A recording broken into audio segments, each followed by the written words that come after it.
When you were taught, even subtly, that your feelings did not matter, you often grow into an adult who believes you have to perform to matter. And most people do perform every day. They agree when they want to disagree. They say yes when every part of them wants to say no. They let people bulldoze their boundaries and then call it keeping the peace. They pacify grown adults who should have learned how to manage disappointment long before they had a mortgage and a favourite mug. They laugh when something isn't funny. They stay quiet when something hurts. They soften the truth so nobody feels uncomfortable. They apologise when they've done nothing wrong. They become easy, pleasant, useful, low maintenance.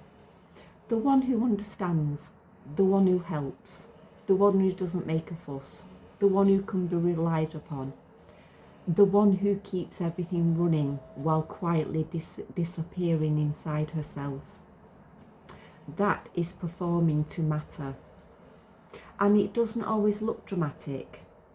Sometimes it looks like being the nice one, the capable one, the generous one, the fun one, the sexual one, the chilled one, the strong one who can cope.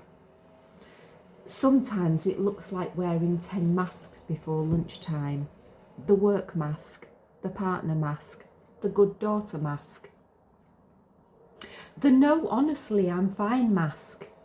The I don't mind mask. The I'm not hurt mask. And when you have spent years wearing masks, you can start to forget where you end and the performance begins.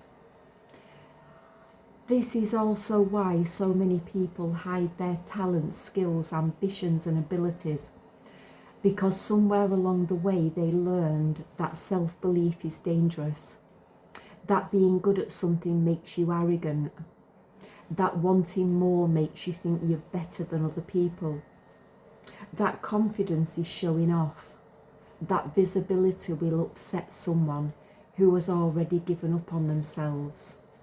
So you shrink, stay quiet, call it humility. But often it's fear. Fear of being judged, fear of being mocked, fear of upsetting an underachiever, fear of hearing, who the fuck do you think you are? Or as we heard growing up, look at her, she thinks she's it. No.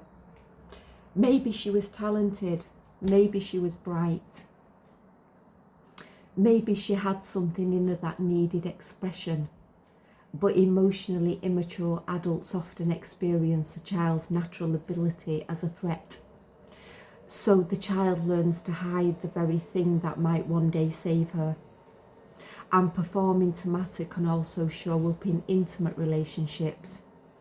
Some people perform sexually to stay wanted, to avoid rejection, to keep the peace, to prevent abandonment, to avoid the financial terror of a relationship ending, or to prove they're desirable, to stop someone withdrawing, sulking, cheating, criticising or leaving.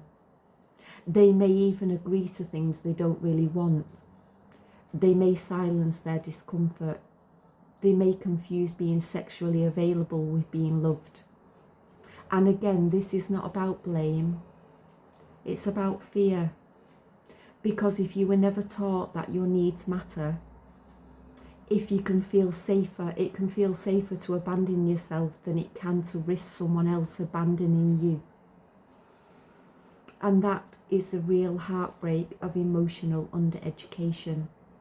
You learn to keep other people emotionally comfortable at the expense of your own truth.